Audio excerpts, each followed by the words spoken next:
So ito ang gagawin ko na Panasonic top load automatic washing. So HO1 error. HO1. Sige ma'am, gagawin ko na. Hopefully magawa ka agad. Yung pagki-cleaning ang medyo matrabaho.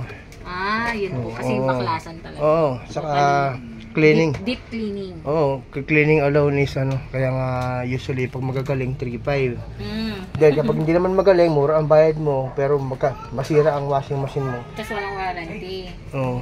Marami na ako na-encounter na gano'n. Hindi na nagawa nung nakasira. Hanap siya ng gagawa. Nga lang, gagastos siya. Oo, another. Sige ma'am, buksan ko net. Sige po. Mais natin. Thank you po. HO1. Tapos hindi na rin siya mapatay. Oo.